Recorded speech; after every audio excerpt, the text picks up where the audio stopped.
Bismillahirrahmanirrahim. Assalamualaikum warahmatullahi wabarakatuh. Alhamdulillahirabbil alamin. Wassalatu wassalamu ala asrofil anbiya'i wa mursalin wa ala alihi wa sahbihi ajma'in.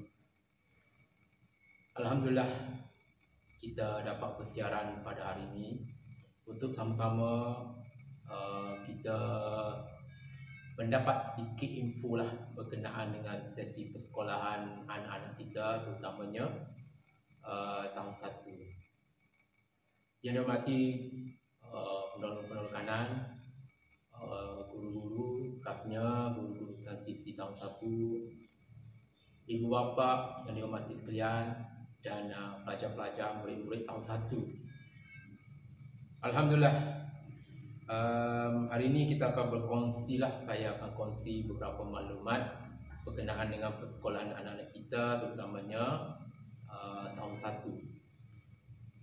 Cikgu-cikgu, ibu bapa dan murid-murid sekalian, sesi persekolahan kini telah bermula hari ini 20 hari bulan. Tapi persekolahan kita ini dengan secara dalam talian ataupun dia dipanggil sebagai norma baru lah. Persekolahan perlu kita teruskan walaupun dalam kekangan yang agak mencabarlah bagi kami cikgu dan tentulah tuan-puan sebagai ibu bapa. Tahun 1, khususnya tahun 1 2021 ini merupakan persekolahan ataupun sesi mereka yang sangat mencabarlah kepada kami, tak kiralah pentadbir dan juga guru lah. Jadi untuk makluman, program untuk tahun 1, transisi tahun 1, iaitu program sesuai kenal daripada murid prasekolah ataupun tadika ataupun yang tidak bersekolah masa 6 tahun untuk memasuki kelas haruf perdana lah tahun 1. Jadi transisi selama 41 hari sekolah akan laksana sebagaimana arahan Kementerian Pendidikan, di mana bermula hari ini 20 Januari hingga 26 Mac.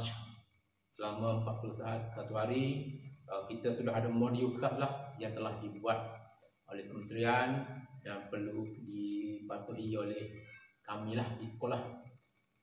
Cuma bezanya untuk transisi kita bermula dengan norma baru secara PDPR, dipanggil pembelajaran di rumah. Jika sebelum ini senang rutin cikgu tahun 1 untuk transisi mengikut jadual, tapi untuk tahun ini sangat mencabarlah. Di sinilah kerjasama tuan-puan selaku ibu bapa bagi memastikan kelancaran proses pembelajaran anak-anak kita. Modul yang telah dibekal ni ataupun sukatan yang diberi ni, terpaksalah cikgu-cikgu betul-betul rumus mengubah suai balik, membina satu platform baru, membina kelas baru untuk memastikan anak kita tidak ketinggalan. Jadi tugas kita ialah memastikan anak-anak kita tidak terlepas dari mendapat pendidikan yang formal. Cikgu-cikgu dan ibu bapa sekalian, apa tugas kita? Tugas kami pentadbir bersama fikir, cikgu-cikgu dan tuan-puan lah yang paling berperanan, sebab anak-anak akan, murid-murid akan banyak masa bersama tuan-puan dan tidak ada masa langsung bersama kami, hanya dalam talian saja. Jadi sebagai guru-guru tahun 1 yang terlibat, mereka telah menyediakan platform baru, itu untuk pembelajaran online ini, iaitu WhatsApp. Maknanya WhatsApp itu platform baru ataupun bilik belajar baru untuk anak-anak kita. WhatsApp sudah bertukar jadi bilik belajar tuan-puan, di mana disitulah nanti akan berlaku perpindahan ilmu. InsyaAllah lepas ni kita akan tengok cara pembelajaran, ada 5-6 kaedah pembelajaran. Okey, untuk penyediaan platform baru ni, iaitu pembelajaran online, guru akan merancang menyedia dan memberi arahan kepada murid-murid secara online berkenaan dengan tugas yang diberi, sama ada membaca nota, menjawab soalan, menjawab kuis, ataupun mungkin melibatkan rakaman-rakaman tertentu nanti. Dan akhir sekali cikgu-cikgu akan buat pentaksiran anak-anak kita, menilai anak kita, bagaimana keaktifan anak kita, penyertaan anak kita dalam kelas, dan juga mungkin pencapaian-pencapaian bila menjawab soalan-soalan secara dalam talian nanti. Yang kedua, cikgu juga akan membuat tindakan susulan jika ada urusan yang belum selesai lah, seperti ada murid mereka yang tidak dapat mengikuti pembelajaran. Cikgu akan kena pasti dan cuba berunding dengan tuan-puan bagaimana untuk mengatasi masalah secara bersama lah. Okey, seterusnya sebagai ibu bapa, tuan-puan perlu memastikan anak belajar setiap hari persekolahan, Ahad hingga Khamis, dan pastikan anak kita mematuhi jadual. Ada jadual yang telah dibekalkan masa sekian-sekian untuk belajar, supaya kita dapat mengekalkan disiplin mereka belajar mengikut masa. Tapi tuan-puan tidak perlu bimbang, tidak perlu gusar, sebab jika tuan-puan ada kekangan masa belajar anak kita tu boleh kita pindah, boleh alih, mungkin sebelah petang ataupun malam, mengikut kesesuaian tuan-puan lah. Tapi kalau anak tuan-puan ini ada kakak atau abang, tuan-puan boleh serah kepada kakak atau abang untuk memantau pembelajaran mereka lah. Boleh membantu.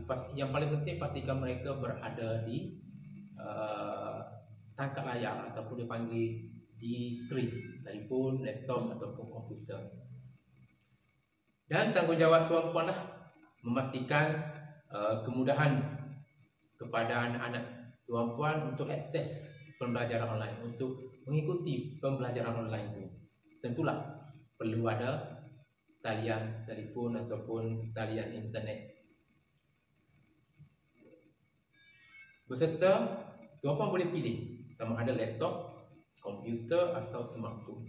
Tapi kalau ada tuan-puan ada laptop, komputer itu lebih baik lah, sebab layar dia lebih besar, anak-anak pun lebih selesa lah. Tapi saya percaya smartphone lah pilihan utama, sebab senang untuk dikawal. Pastikan ada talian internet dan tuan-puan akan kontrol lah alatan yang tuan-puan sediakan tu. Pastikan anak kita sentiasa melalui rutin yang sama seperti pergi ke sekolah. Bangun pagi, didik mereka mandi, sarapan, lepas tu baru menduduki kelas secara dalam talian. Ini rutin ni supaya menjadi kebiasaan lah kepada anak kita, terutamanya apabila bila sekolah dibuka secara fizikal, mana mereka bersemuka dengan cikgu, mereka sudah biasa. Jadi kita tidak mahulah hari pertama sekolahan dibuka, di mana murid-murid datang ke sekolah perlu dihasuh lagi. Jadi untuk pembelajaran ni tuan-puan sendirilah kena pastikan benda ni tuan-puan boleh asuh melalui rutin kebiasaan hari-hari. Tuan-puan sekalian,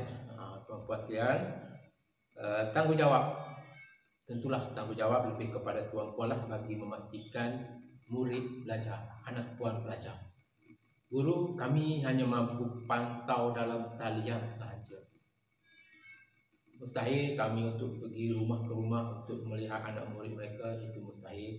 Sign daripada kekangan PKP, dan pergerakan kami pun terhad. Jadi tuan-puan lah memain peranan penting memastikan anak-anak belajar. Kami hanya mampu menyediakan platform, menyediakan bahan, dan tuan-puan lah yang pastikan benda itu praktikkan ke atas anak-anak. Tuan-puan sekalian, itulah berkenaan dengan proses pembelajaran, iaitu transisi. Sekarang saya suka nak malu berkenaan dengan keperluan persekolahan lah. Keperluan persekolahan dan juga dokumen-dokumen yang perlu diisi. InsyaAllah tuan-puan dalam masa terdekat pihak sekolah akan maklum kepada tuan-puan melalui WhatsApp inilah, dan juga WhatsApp kelas-kelas lain jika tuan-puan ada kelas 2 hingga 6 nanti, kita akan maklumlah apa kaedah dia, apa keperluan dia dan juga cara menguruskannya nanti. Ingat, SOP kita kena patuh dan kita juga terikat dengan PKP.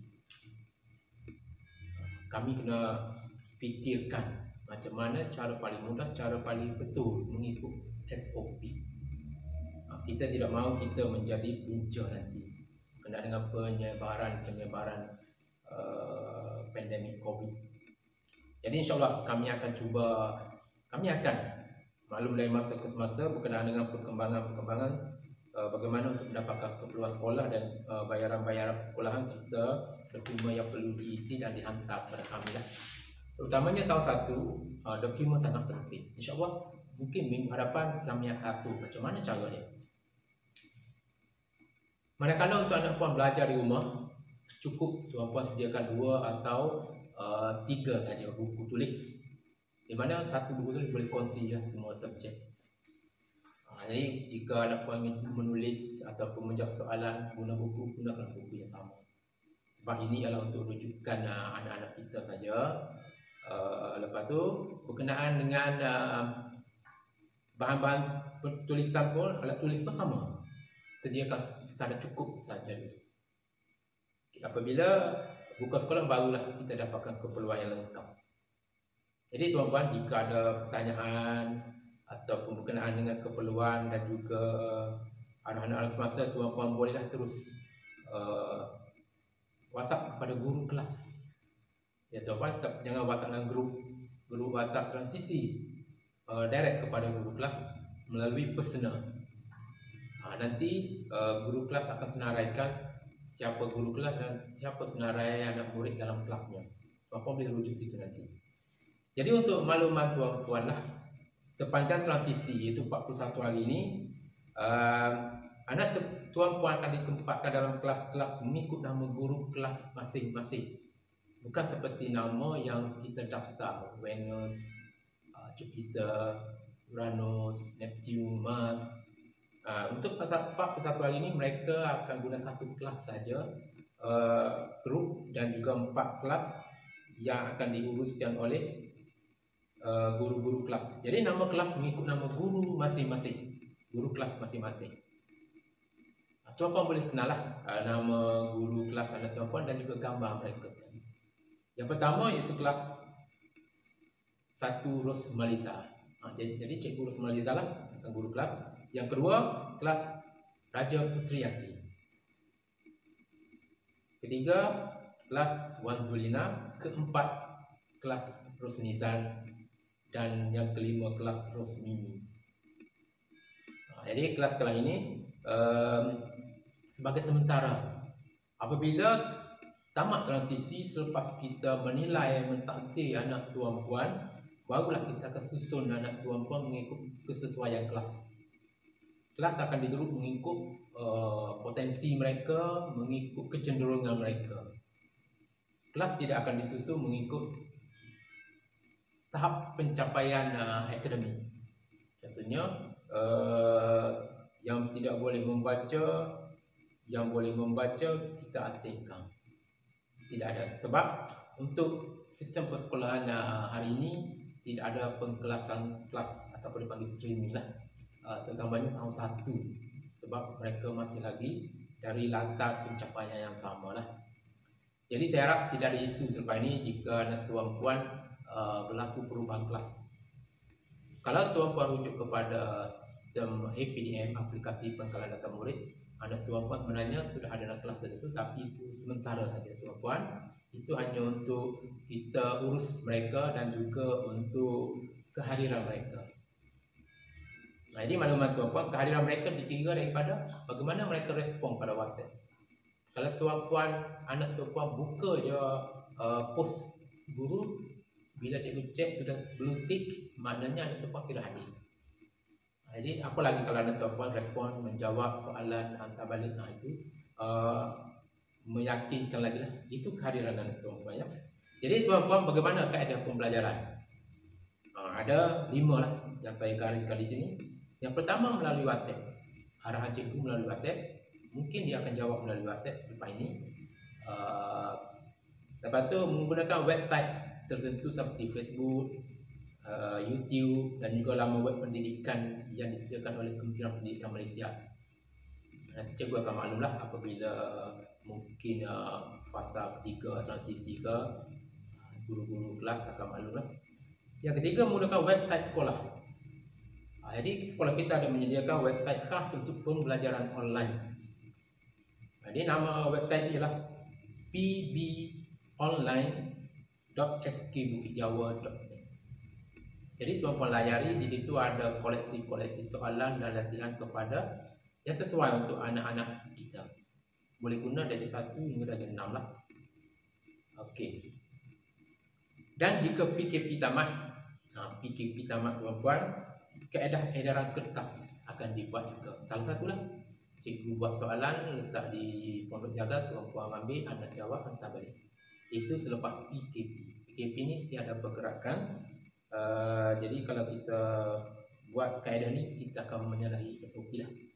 Jika PKPP nanti insya-Allah ataupun PKPP, kita akan buatlah kaedah ni.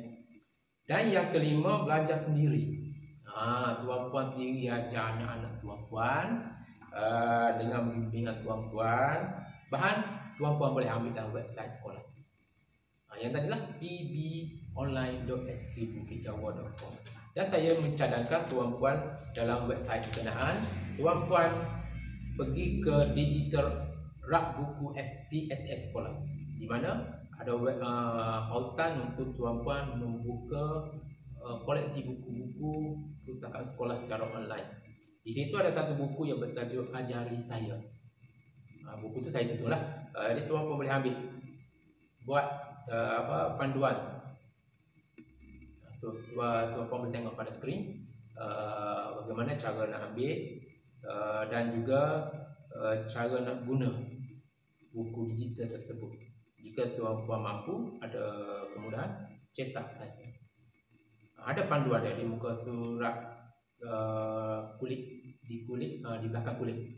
Ada panduan cara-cara untuk membimbing anak-anak kita. Tuan-puan ikut je step tu. Cuma jangan terlalu mendesak ataupun terlalu memaksa lah. Ikut kemampuan kita. Yang penting anak-anak kita belajar. Kuasa atau tidak menguasai itu cerita lain.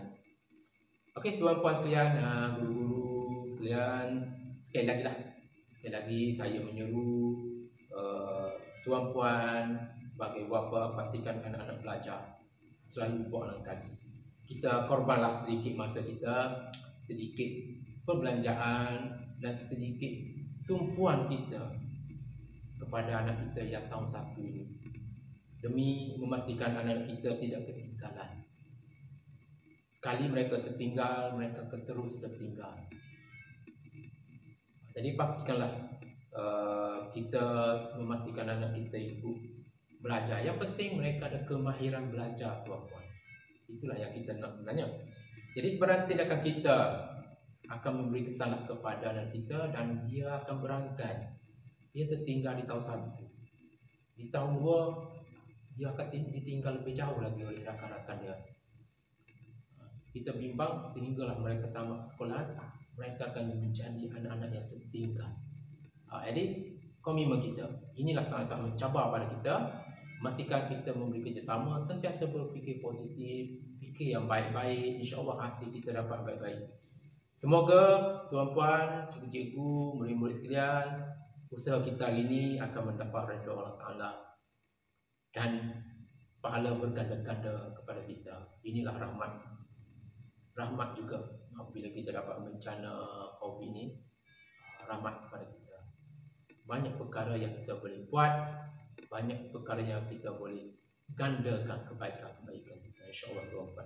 Jadi akhir katalah, tuan-puan, jika tuan-puan ada masalah, pertanyaan, kemusykilan berkenaan dengan anak-anak, saya ulangi, anak-anak, hubungi guru kelas mereka.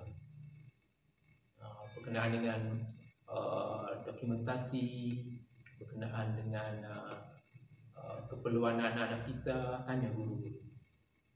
Dan hubungi kami, saya sebagai guru besar ataupun penolong-penolong anak saya, jika ada aduan mungkin tuan puan ada ingin menyatakan sesuatu.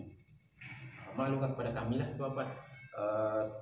Jangan terus kepada guru transisi. Mereka kena fokus kepada anak-anak kita. Saya tidak mahu mereka terbeban dengan sesuatu yang tuan puan minta mereka selesaikan, terutamanya berkenaan dengan perkara yang tuan puan tidak puas hati ataupun tuan puan rasa perlu nyatakan selain daripada masalah anak-anak.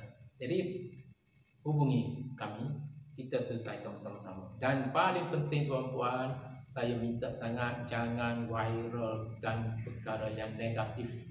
Kami terpaksa menjelaskan jika ada berlaku. Jadi saya rasa itu sahaja. Sekian, wabillahi taufiq wal hidayah. Assalamualaikum warahmatullahi wabarakatuh.